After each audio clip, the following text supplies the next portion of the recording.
रहीम, मैं तारिक गुराया और आप मेरा यूट्यूब चैनल गलबात देख रहे हैं।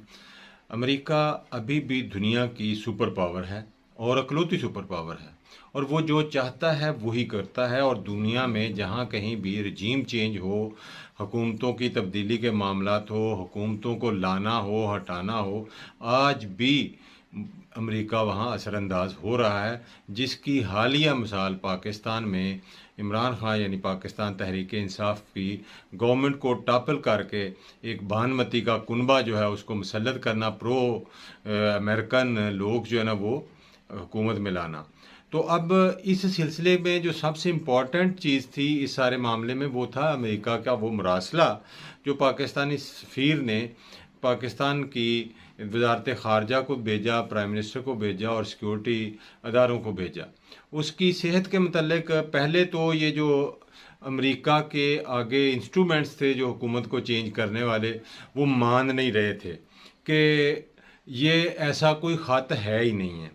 फिर कहा कि ऐसा अगर कोई ख़त है तो वो शाह महमूद कुरैशी यानी वज़ीर ख़ारजा ने खुद लिखवाया है। हम जो सफ़ीर है जिससे बातचीत हुई है उसको बुलाएंगे और बुला के पूछेंगे कि वाकई ये ऐसा कोई ख़त है या ये अफसाना है। उस पर दो सिक्योरिटी जो काउंसिल्स हैं पाकिस्तान की उसकी मीटिंग्स हुई। एक इमरान खान की सदारत में वो इजलास हुआ और दूसरा वज़ीर आज़म यानी इम्पोर्टेड वज़ीर आज़म सो कॉल्ड शहबाज शरीफ की सदारत में ये इजलास हुआ। अच्छा, पहले इजलास में ये उसका जो जो प्रेस रिलीज़ बाहर आया इजलास के बाद, उसमें एक चीज़ सबसे पहली तस्लीम की कि ये ख़त आया है। दूसरे नंबर पे ये ख़त की ज़बान जो है इंतहाई धमकी मेज़ है। तीसरे नंबर पे ये पाकिस्तान के अंदरूनी मामलात में मुदाखलत है। ये तीन चीज़ों को तस्लीम किया गया और कहा गया कि ये इंटरफेरेंस है यानी मुदाखलत है, लेकिन साजिश नहीं है। अब ये जो मुदाखलत थी या साजिश थी, ये मुदाखलत इस हद तक थी कि इसके ज़रिए जो साजिश या जो ताना बाना बुना गया था उसकी अमली शक्ल वाज़े उस वक्त हो गई जब पाकिस्तान के तमाम अदारों ने बशमूल supreme court of Pakistan regime change में मुकम्मल अपना हिस्सा अदा किया। और पाकिस्तान की तारीख़ में हमने अपनी हालिया हिस्ट्री में जब तक हमारी ज़िंदगी देखा कि रात के 12 बजे अदालतों के दरवाज़े खुल गए, जजेस साहबान जो अदालतों में चले गए कि एक जो तौहीन अदालत होने वाली है उसको पहले ही रोका जाए, यानी तौहीन अदालत अभी हुई नहीं है, उसको रोकने के लिए हमारी जो स्पीडी जस्टिस है वो इन प्लेस हो गया। दूसरी तरफ ये कहता चलूँ कि जहाँ 63 एक है, जहाँ ये सारा कुछ हो रहा था, ज़मीर बिक रहे थे, वहाँ वही अदालतें कह रही हैं कि अभी जुर्म हुआ नहीं है, तो हम मुनहरे फ़राकीन को किस तरह नाहल करार दे दें या उनकी नाहली का ये फ़ैसले किस तरह कर दें कि वो कितनी देर की नाहली होगी। तो ये दो चीज़ें मुतज़ाद चल रही थी। आपको पता चल जाएगा, सब समझदार हैं कि ये रजीम चेंज में कौन कौन से इंस्ट्रूमेंट जो है वो इस्तेमाल हो रहे थे। तो ये सारा हो गया। अब दूसरा जो इजलास हुआ जो जनाब नवाज शरीफ साहब की शहबाज शरीफ साहब की ज़ेर सदारत कल हुआ। अच्छा, ये जैसे ही उसका प्रेस रिलीज़ आ गया तो मीडिया पे आप सुने कि किस तरह तवाइफों की तरह घुंघरू बांध कर नाच नाच कर मतलब उन्होंने बुरा हाल कर दिया कि जी इमरान खान का बयानिया तो जो है वो तो तबाह हो गया, कोई साजिश नहीं हुई। और भाई साजिश तो पीछे रह गई है, साजिश कामयाब होकर रजीम चेंज का जो एक इशू था वो मुकम्मल हो चुका है। साजिश जो थी उसकी तो अमली तौर पर तकमील हो चुकी है। अब साजिश कहाँ नज़र आएगी आपको?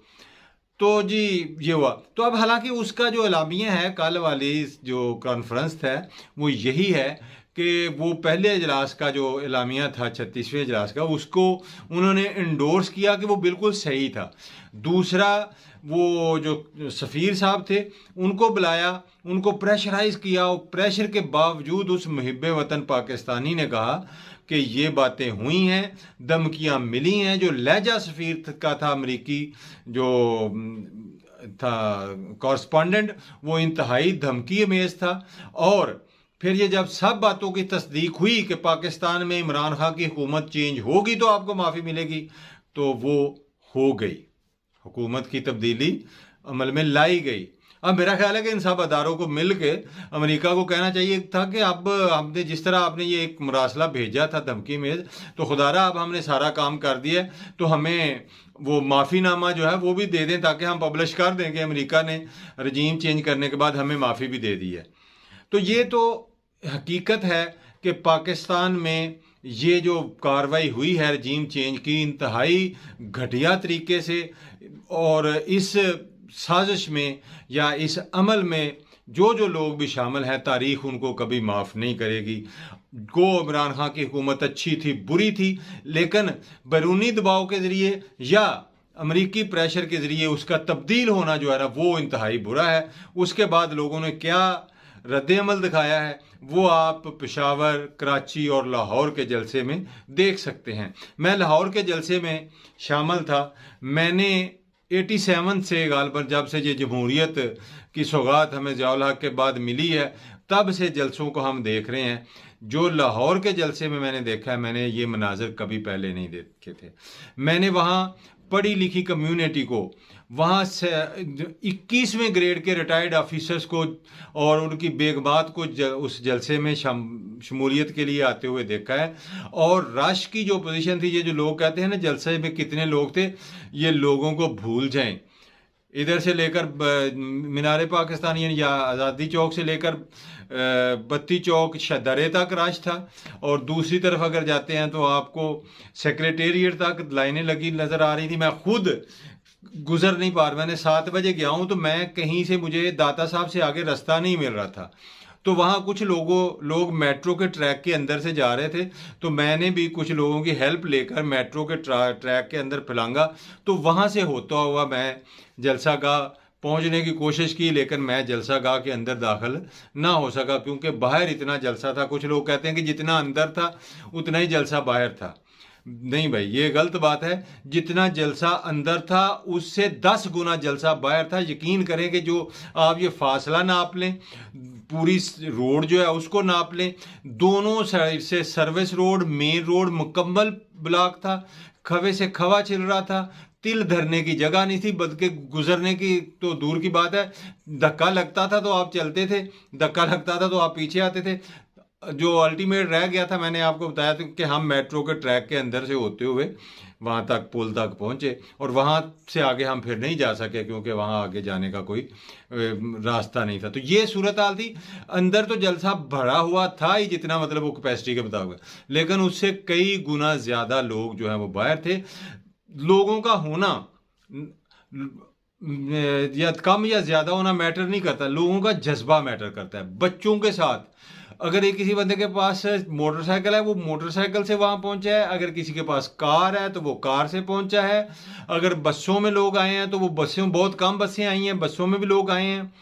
लेकिन जिनके के पास चिंगची है, चिंगची पे मैंने एक बंदे को देखा, उसने 3 बच्चे अपने चिंगची पे बिठाए हुए हैं और वो जलसे में शामिल है। मैंने एक बुजुर्ग शख्स को देखा जो सेक्रेटेरिएट का साबका मुलाजिम था। मैंने पूछा, आप इमरान खान से मोहब्बत करते हैं इसलिए आए? कहते हैं नहीं, मैं इमरान खान हमारे लिए आया, हम तो इसलिए आए हैं। आप इस बात को, वो मुझे डांटने के अंदाज में कि तब कब तक तुम सोए रहोगे, कब तक ये सोचते रहोगे कि हमने इमरान खान के लिए निकलना है, अपने लिए निकलो। अब ये लोग जो है ना अपने ज़मीर की खातिर निकलते हैं। मैं भी बहुत कम जलसों में जाता हूँ, लेकिन मैं भी सियालकोट से लाहौर सिर्फ इसलिए जलसे में गया था कि मैं तारीख़ के राइट पेज पे अपनी हाज़िरी लगवा दूँ कि जब गद्दारे वतन पाकिस्तान पर मुसल्लत थे, जब अमेरिका ने अपनी टोडी गवर्नमेंट बना दी थी और हक और सच के साथ जो लोग खड़े थे, हम भी उनके साथ खड़े थे। दुआ है कि अल्लाह रब्बुल इज़्ज़त पाकिस्तान को हकीकी आज़ादी दे। और ये अब दिन दूर नहीं है, जो गलतियां करने वाले हैं उनको अपनी गलतियों की तसहीह करना पड़ेगी। अदरवाइज़ मुल्क में एक इनकलाब की राह जो है वो हमवार हो रही है, और अब इस इनकलाब को कोई नहीं रोक सकता। अस्सलाम वालेकुम वरहमतुल्लाह।